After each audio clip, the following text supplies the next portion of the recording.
উপস্থিত দূর দূরান্ত হতে আগত সাধু গুরু বৈষ্ণব ভক্ত মণ্ডলী,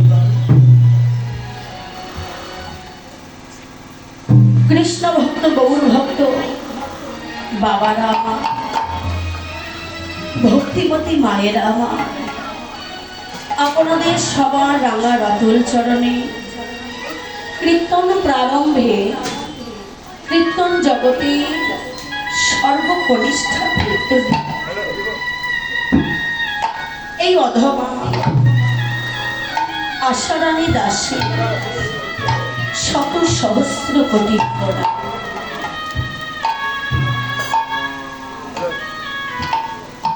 হরিবল।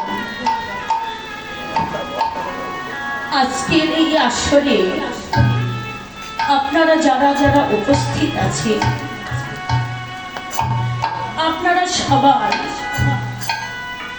জ্ঞানে মানে সব দিক থেকে আমার চাইতে অনেক অনেক বড়।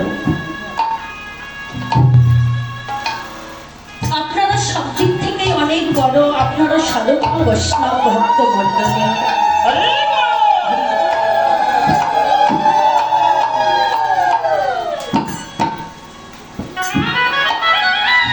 আমি মনে করি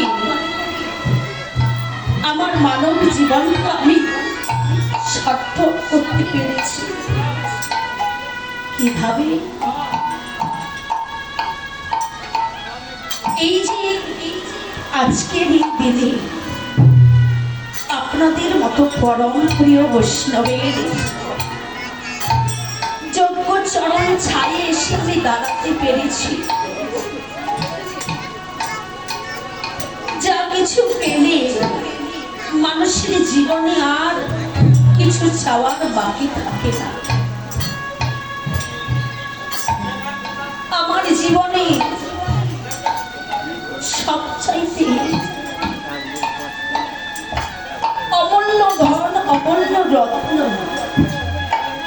আমি পেয়েছি আমার এই কীর্তনের মাঝে। কেন? ভগবান গৌর হরি আমার যে ধনের লাগে গোলক ধামে ছেড়ে নদীয়ার মাঝে এসেছে। আজ আপনাদের মতো সাধু গুরু বৈষ্ণবের চরণ তলে সেই ধন পাওয়া যায়। আমি আপনাদের কাছে দামি কোনো বস্তু চাই শুধু এইটুকু যে আপনাদের চরণ ধুলি দিয়ে আমার মতো এই অধমাকে আশীর্বাদ করবে। আপনাদের দেওয়া আশীর্বাদের ধনে ধনী হয়ে আপনাদের মাঝে কীর্তন পরিবেশন করে আপনাদের দেওয়া ধন যেন আমি আবার আপনাদের মাঝে বন্টন করতে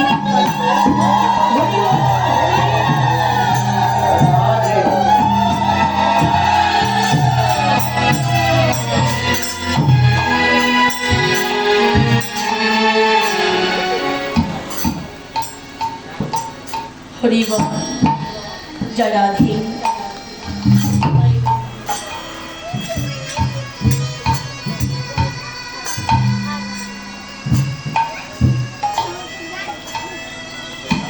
তাই গৌর হরিবল।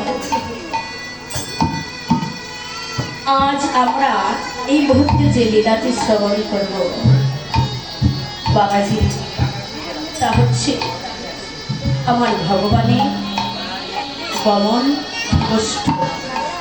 বাবা, শুধু কি ভগবানই আমার গমন করেছিল? গমন গোষ্ঠী শুধু কি ভগবানই আমার খেলা করছে? কেন?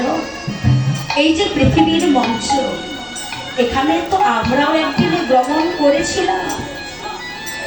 এই তো এই পৃথিবী আমাদের সেই গোষ্ঠ গোচারণ।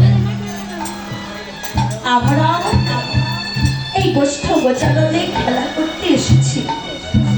কিন্তু ভগবান আমার যে খেলা করতে এসেছে আর আমরা যে খেলা করতে এসেছি ওই খেলার মাঝে অনেক তফাৎ। প্রভু আমার এসেছে হরিনামের খেলা করতে, তাই না?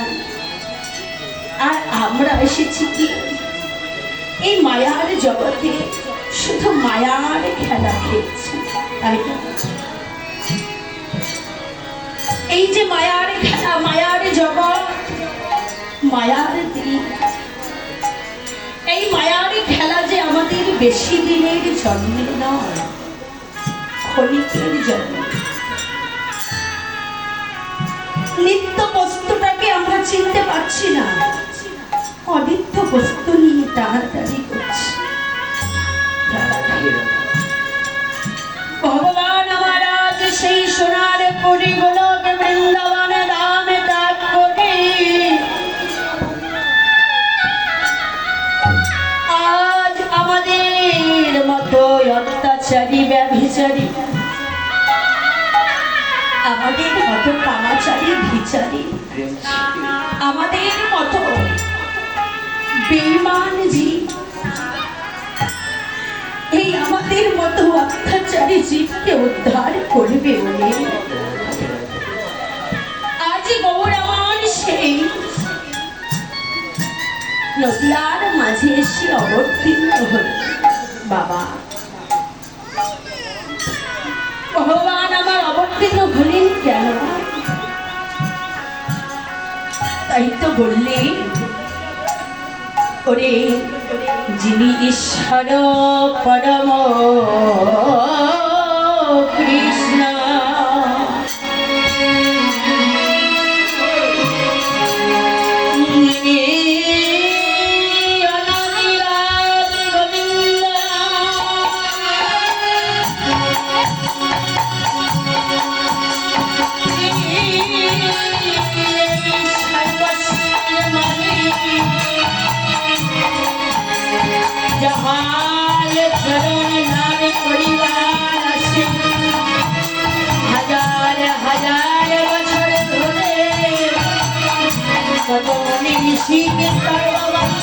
সবাই আশা করে তাকাইয়ে আছে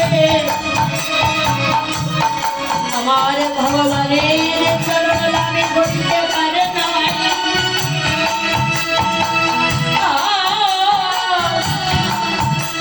সেখানে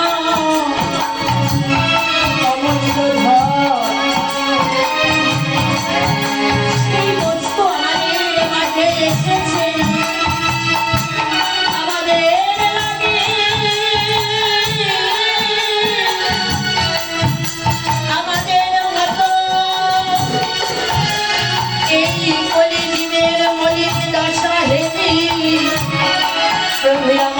রহিতে পারিলেন না। তাই আমাদেরকে উদ্ধারে করিবে বলে হরিনামে হরিনামে ঝুলিয়ে স্কন্ধ নিয়ে নদিয়ার পথে পথে ঘুরে বেড়ায়।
মনে কি ভাব উঠিল, গৌর হরির অন্তরে কি এমন ভাবের জন্ম নিল যে ভাবে বিভাবিত হয়ে গৌরা মহারাজ কি করছে, ধবলি শ্যামলি বলে ডাকছে। এই যে ধবলি শ্যামলি বলে ডাকছে, গৌর হরি আমার কোথায়, নদিয়ার মাঝে, তাই না? আর এই যে ধবলি ছিল কোথায়, ধবলি শ্যামলি ছিল সেই বৃন্দাবন। কেন প্রভু আমার আজ নদিয়ার মাঝে এসে ধবলি শ্যামলি বলে যাচ্ছে? নিশ্চয়ই এর পেছনে কোনো কারণ আছে। প্রভু আমার সেই বৃন্দাবন লীলা কথা মনে করে যেন আর নিজেকে ধরে রাখতে পারছে।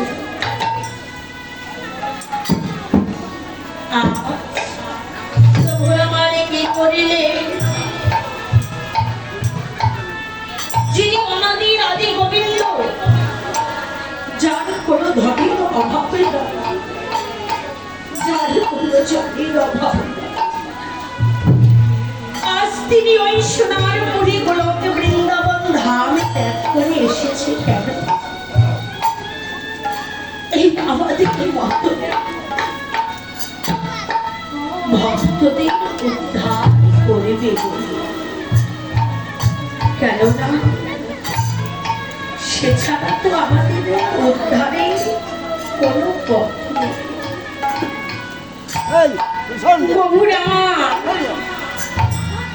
এই নদীঘাট মাঝে আসবার আগে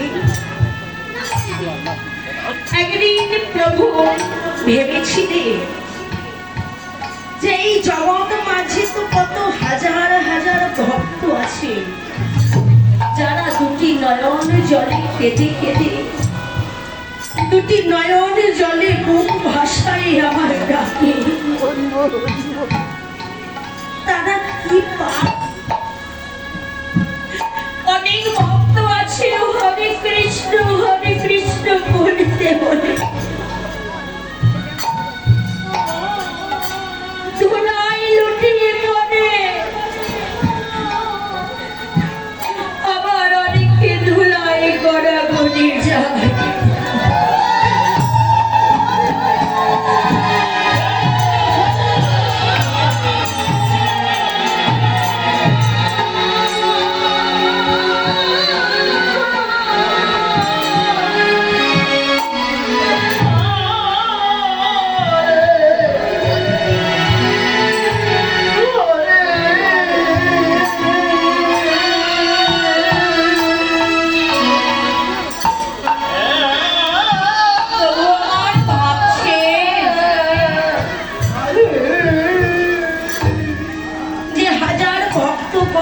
চোখের জলে বক্ষ ভাসিয়ে আমায় ডাকে,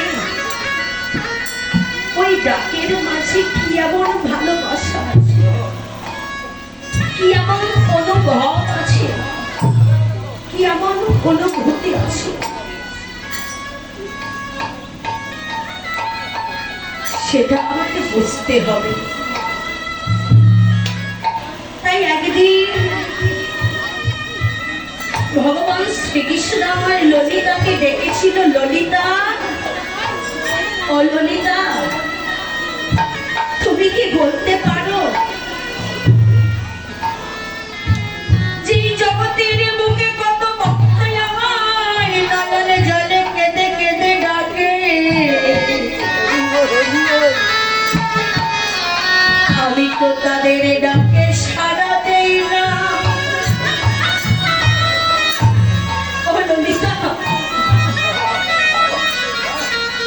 তোমরা এই ভোজ গোয়ালিনীগণ কি এমন বস্তু আমার ডাকো যে তোমাদের ওই মধু মাখা ডাক শুনি আমি আর থাকতে পারি না। তোমার ওই ডাকের মাঝে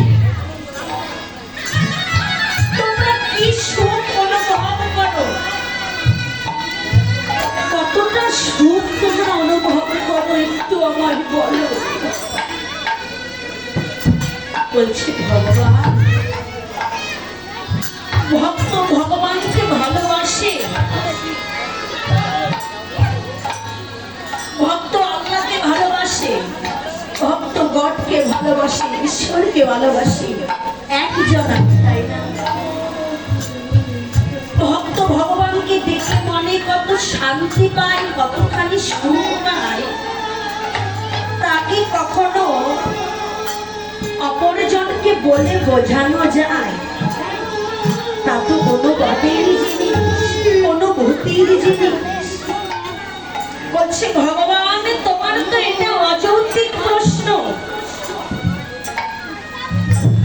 তুমি যদি এই প্রশ্নের উত্তর পেতে চাও, তোমাকে কি করতে হবে জানো?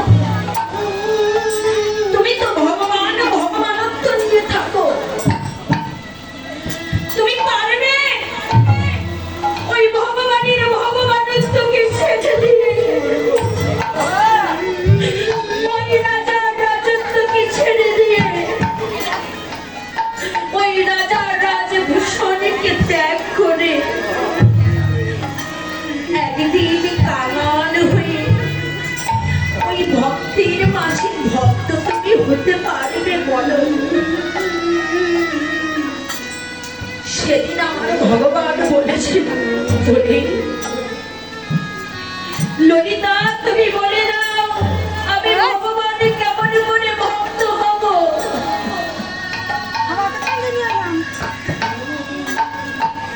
সেদিন ললিতা বলেছিল, শোনো ভগবান, তুমি যদি ভক্ত হতে চাও, একজন নিষ্কিঞ্চন ভক্তের চরণে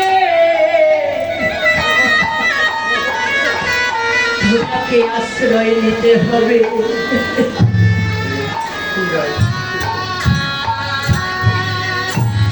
এই নিষ্কিঞ্চন ভক্তের যদি তোমার প্রতি কৃপা হয়, তুমি ভগবান সেই ভক্তের অনুভূতিটাকে অনুভব করতে পারবে। সেদিন বলেছিল, বলো আমায় কি করতে হবে? বলছে একজন নিষ্কিঞ্চন ভক্তের চরণে আশ্রয় নিতে হবে। এই জগৎ মাঝে নিষ্কিঞ্চন ভক্ত কোন জনে হয় জানো? যেজন এই জগৎ মাঝে নিজের সুখের কথা চিন্তা করে না, নিজের ভালো কখনো ভাবে না, সদা সর্বক্ষণ ভগবানকে নিয়ে ভাবে, সদা সর্বক্ষণ ভগবানকে ডাকে। শুধু তাই নয়, ওই ভক্ত যদি তৃষ্ণায় মুখটা ফেটেও যায়, কখনো আমার ভগবানের চরণে এক গ্লাস জল নিবেদন না করে নিজে কখনো গ্রহণ করে না। ওই ভক্ত যতই খোদায় কাতর হোক না কেন, কখনো ভগবানকে সেবা না দিয়ে নিজে সেবা করে না। আবার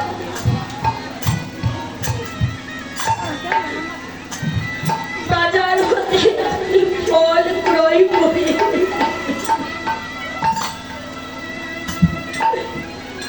ওই ফলটিকে নিজে আগে সেবা করে না,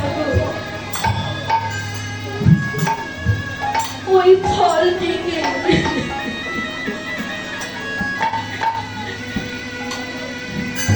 প্রসাদ করে আমার গোবিন্দের চরণে নিবেদন করে, ওই প্রসাদ সেবা করে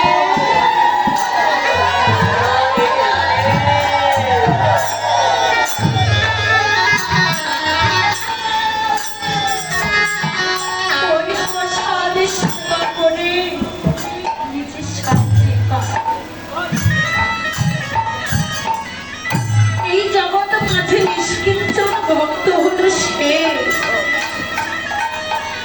যে সদা সর্বক্ষণ ভগবানের কথা ভাবে। এবার ভগবান আমার ভাবছে, এমন যদি কোনো নিষ্কিঞ্চন ভক্ত থেকে থাকে তাহলে একমাত্র আমার রাধা রানী আছে।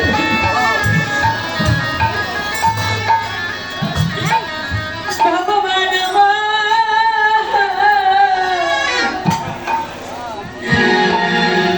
দৌড়ে গিয়ে রাই ধনির চরণে তলে পড়েছে, কেঁদে কেঁদে বলছে না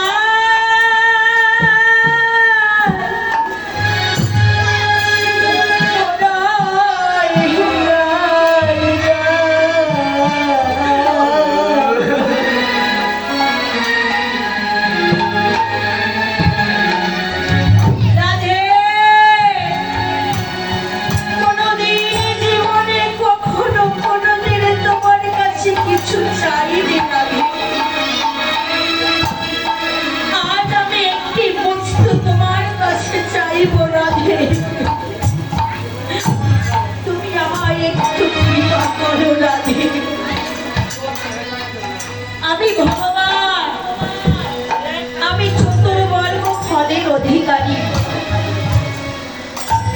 ধর্ম অর্থ মুখ্য কাম, যে আমার কাছে যাহা চাই আমি তাহাকে তাই দিতে পারি।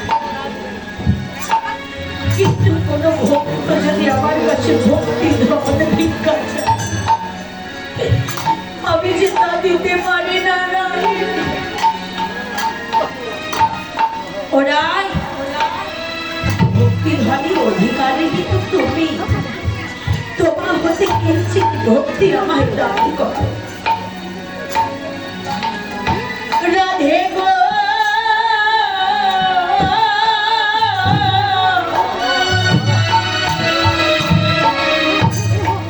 তোমার ওই ভক্তি ধন নিয়ে আমি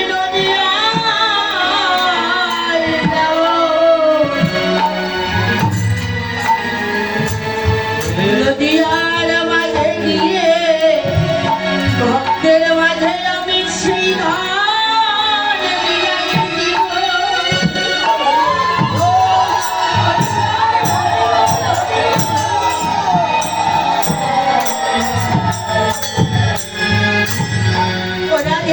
আমি কি করিব জানো রাধে, ভক্তের মাঝে গিয়ে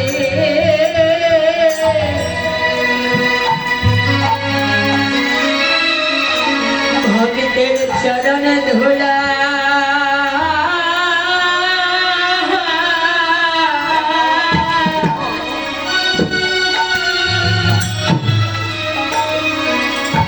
ধুলাই আমার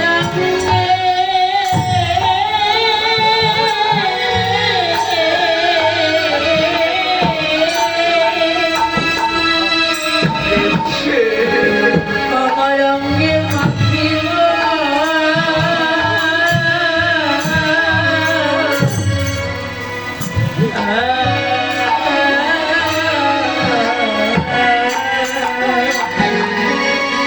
আমি ওই ভক্তের শরণ ধুলি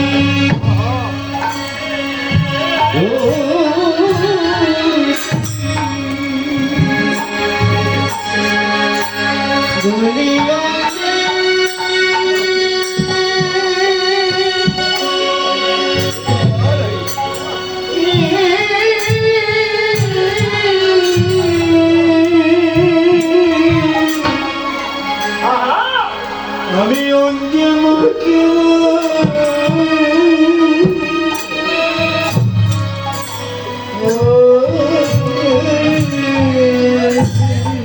ভক্তের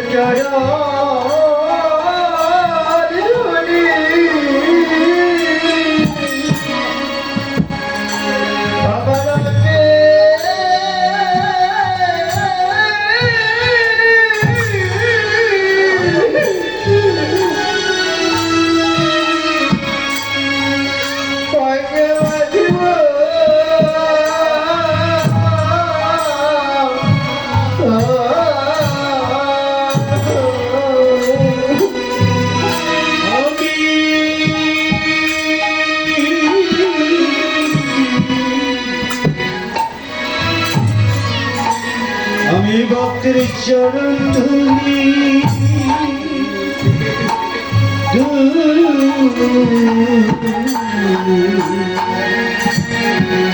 চরণ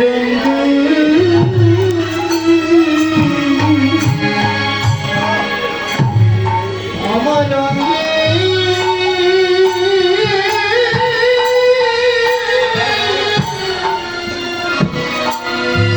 আমার অঙ্গে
আমার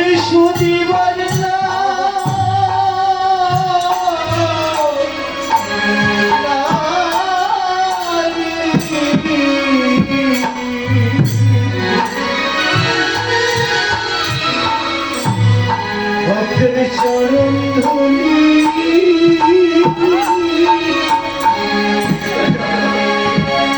আমার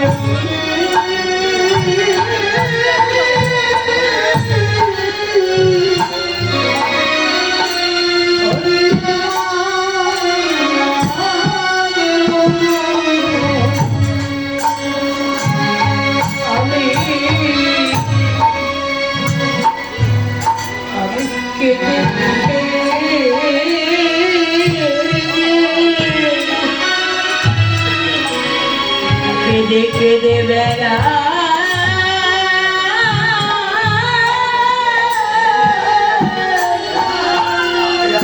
আমি দাঁড়ে দাঁড়ে বেড়াই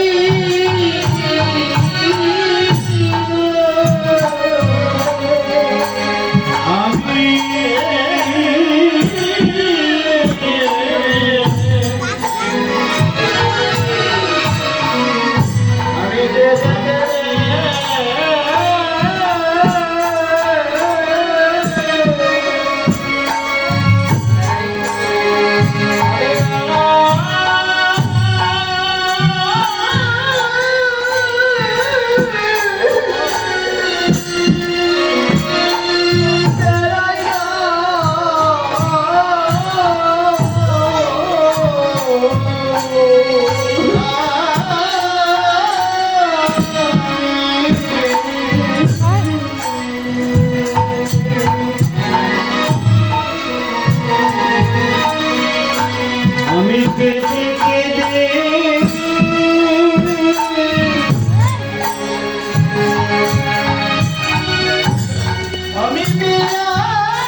হরি নামে